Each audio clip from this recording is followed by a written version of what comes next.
একা বৃদ্ধা, অবাধে ডাকাতি, লুটপাট, 4 দুষ্কৃতীর। ব্যান্ডেল নলডাঙ্গায় চাঞ্চল্য। নলডাঙ্গার বাসিন্দা রেনু পাল, বয়স 68, তার 2 মেয়ে। বড় মেয়ে অদিতি বন্দ্যোপাধ্যায় থাকেন ব্যান্ডেল ওলাইচণ্ডীতলায়। ছোট মেয়ে সোনালী সিন্ধে থাকেন মুম্বাইতে। 2 মাস ছোট মেয়ের বাড়িতে ছিলেন বৃদ্ধা। সে সময় বাড়ি বন্ধই ছিল। গত সোমবার নিজের বাড়িতে ফেরেন। আজ ভোর রাতে ঘুম থেকে উঠে বাথরুমে যান। বেরিয়ে দেখেন ঘরে বসে আছে 4 যুবক। তাদের মাথায় স্পটলাইট লাগানো। বৃদ্ধাকে দুষ্কৃতীরা বলে চিৎকার করলে মেরে দেবে। হাত পা বেঁধে রেখে শরীর থেকে সোনার গয়না খুলে নেয়। আলমারির চাবি নিয়ে আলমারি খোলে। পেনশনের 35,000 টাকা তুলে রেখেছিলেন, তা নিয়ে নেয়। ব্যাংকের বই, চেক বই, জামা কাপড় ছড়িয়ে ফেলে। একটা শাড়িও নিয়ে যায়। প্রায় 45 মিনিট ধরে এই কাণ্ড চলে। বৃদ্ধা বলেন, দুষ্কৃতীদের বয়স 22 থেকে 24 হবে। নেশা করেছিল প্রত্যেকেই। একজন তো ঘুমিয়েও পড়েছিল। ডাকাতি করার ফাঁকে বৃদ্ধার স্বামী কি করত, কবে মারা গেছে, মেয়েরা কোথায় থাকে, এসবও জেনে নেয় দুষ্কৃতীরা। বৃদ্ধার পাশেই থাকেন তার আত্মীয়রা। বৃদ্ধার যা মিতা পাল বলেন, আমরা পাশে থাকলেও কিছু টের পাইনি। ঘনবসতি এলাকায় এই ঘটনায় আতঙ্কিত এলাকাবাসী। স্থানীয় বাসিন্দা তরুণ চট্টোপাধ্যায় পুলিশে খবর দেন।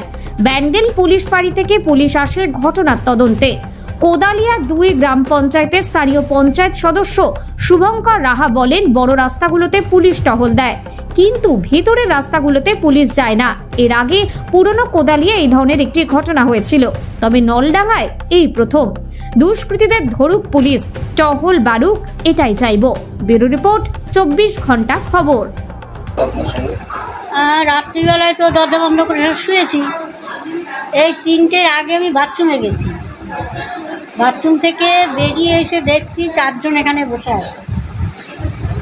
মাথায় হেডলাইট জ্বলছে সব। আমার ঘরে তো লাইট জ্বালানো ছিল না। তারপরে বললো, আপনি এখানে শুয়ে থাকুন। একজন আমার পাশে বসে রইল, আর 3 জন আগে গয়নাগুলো খুলে নিল। তারপরে আলমারির চাবি চাইলো। চাবি আমি বললাম, খুঁজে নাও, ওখানে আছে, খোঁজো। খুঁজে বের করে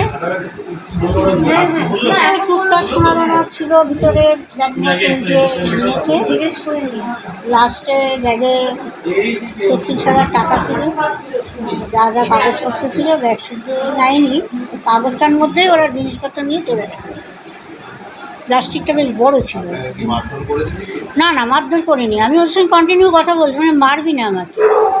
আপনি বুঝতে পেরেছেন যে ওরা ডাকাতি করতে? হ্যাঁ, আমি মারবি না, আমি চাবি দিচ্ছি। কানের দুলটা খুলতে পারছিল না, খুলে দিলাম।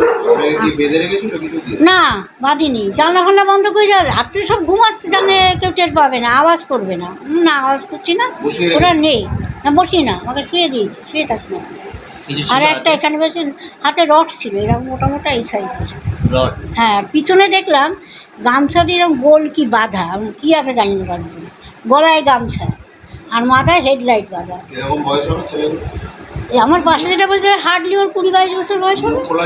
মুখ খোলা সব,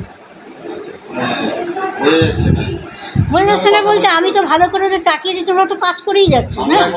বাংলায় কথা, বাংলায় কথা।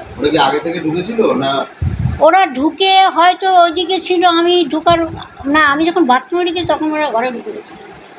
আমি একা থাকি, আমি ছিলাম না। আমি হ্যাঁ, একটা পেয়েছি। হ্যাঁ, 2 মাস পরে আমি 10 তারিখ, 11 তারিখে ঢোকার কথা। 12 তারিখে সকালবেলা ঢুকেছি। 11 তারিখে না, হ্যাঁ 11 তারিখে সকালে ঢুকেছি। 12 তারিখে তো 13 তারিখ, 13 তারিখেই তো অপারেশনটা হলো। এখানে কতদিন বসবাস করছে?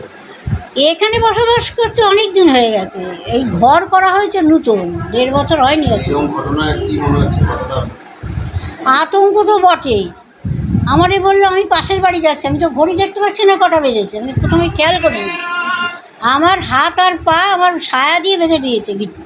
আমি তো জানি খোলা যাবে। পরে চেষ্টা করলাম, খুলে ফেললাম। খুলে ফেলে তাকিয়ে দেখছি 4টে বাজে। তারপরে কিছুক্ষণ ঘরের মধ্যে ঘোরাঘুরি করে বাইরে গিয়ে বসলাম। কি কি নিয়ে গেছে? সোনা নিয়েছে, ভরি 1.5 হবে। আর টাকা নিয়েছে 36,000। কত টাকা ছিল? 36,000 পেনশন তুলেছিলাম। আর কিছু পাইনি? আর কিছু টুকটাক এখন কি কোথায় পেয়েছে খুঁজে মনে থাকে না। চুরি টুরি ছিল, মানে ওই সব মিলিয়ে ভরি দেড়েক দুয়েক শোনা হবে হয়তো খুঁজলে পরে। আর নগদ টাকাটা, কোনো কাগজপত্র? কাগজপত্র তো এখন বুঝতে পারছি না, সব না কাগজপত্র নেয়নি। কেননা বুঝলাম ও যা পেয়েছে ওই প্লাস্টিকটার মধ্যে ঢুকালো, একটা শাড়ি ওর ভিতরে ঢুকালো, মানে কী শাড়ি নিয়েছে জানো? শাড়ি তো ওখানে নতুন শাড়ি প্রচুর নিয়েছে, ওই সব কিছু নেয় না। কারণ ওই সকালে বেরোবে, ওসব নিলে তো মুশকিল না, ধরা পড়ে যাবে। আমরা টিভিটা নিয়ে যা, ওটা রেখে যাবে কিনা, নিয়ে যা প্লিজ। আমি তুই করে কথা বলছি। আমার 70 বছর বয়স, আমাকে মারবি না। আমার মেয়ে বম্বে থাকে, এই যে ছবি দেখ কী করে, জামাই মনে একটা মেয়ে বলেছে। জিজ্ঞাসা করছিল জামাই কি করে? হ্যাঁ, আমি বম্বেতে কী করে আমি জানি না। আর স্বামী কতদিন মারা গেছে, মনে হয় 5 বছর। আমি মারা গেছে তো অনেক 50 বছর হতে চলবে।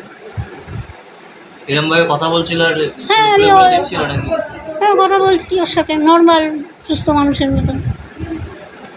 এখানে শুয়ে পড়লো ঢাবাস করে, একটা টেনে তুলে বলছে, এই তুই শুতে এসছিস এখানে? আর উঠে বসলো। আবার ওটা বয়সটা কম, ওটা বেশি খাইয়েছে কারণ ও ট্রেন না পায় কী নিচ্ছে, সেটাই মতলব আর। কি নাম? হ্যাঁ, কি নাম আপনার? রেণু রানী পাল।